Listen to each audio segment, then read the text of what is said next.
ای مؤمنان، پر تاسې روزې فرض کړای شوې لکه چې له تاسې نه د مخکې پیغمبرانو په پیروانو فرض کړای شوي وي. له دې نه دا هیله ده چې تاسې کې د پرهیزګارۍ صفت پیدا شي. د څو ټاکلو ورځو روژې دي، که له تاسې نه څوک ناروغ وي یا پردیس وي، نو په نورو ورځو کې د همغومره شمیر پوره کړي. او کوم خلک چې د روژې نیولو وسه نه لري، لکه د لوی عمر او دوامداره مرض خاوندان او وی نه نیسي، نو هغه د فدیه ورکړي.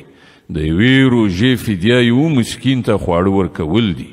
او څوک چې په خپله مینه څه زیاته نیکي وکړي، نو دا د همغه لپاره غوره ده. خو که تاسې پوهیږئ، نو ستاسې لپاره ښه همدا ده چې روژه ونیسئ.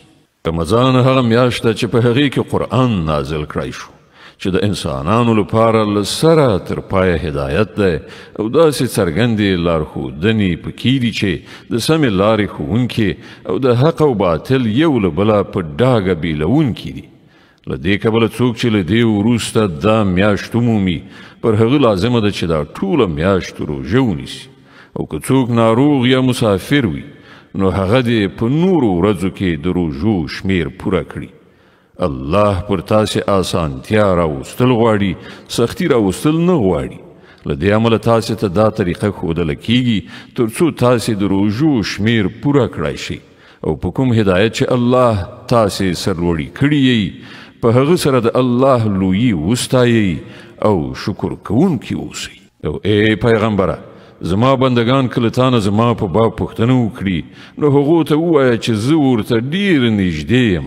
بلونکی چې کله ما وبلي، زه د هغه بلنه اورم او ځواب ورکوم. نو هغو ته ښایي چې زما بلنې ته لبیک ووایي او پر ما باندې ایمان راوړي. ته دا خبره هغو ته واوروه، کیدای شي چې هغوی سمه لاره ومومي. ستاسې لپاره د روژې په شپو کې خپلو میرمنو سره یو ځای کیدل روا کړای شوي دي. هغوی ستاسې جامه او تاسې د هغو جامه یاست.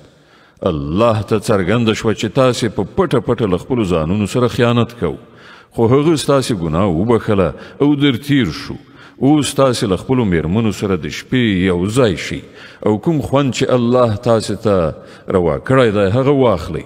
همدارنګه د شپې له مخې خورئ څښئ تر هغه وخته چې د شپې د ترږمۍ له تورې لیکې نه مو د سپېده داغه څړیکه تر سترګو شي. له هغه وروسته دا هر څه پرېږدئ، تر شپې پورې خپله روژه بشپړه کړئ. او کله چې تاسې په جماعتونو کې څیله یاست، یعنې اعتکاف کوئ، نو د خپلو میرمنو سره نږدېوالی مه کوئ. دا د الله وضع کړي حدود دي، دې ته نږدې مه ورځئ. دغه شان الله خپل حکمونه خلکو ته په ډاګه څرګندوي، ښایي چې هغوی له ناوړه چلند نه ځانونه وژغوري.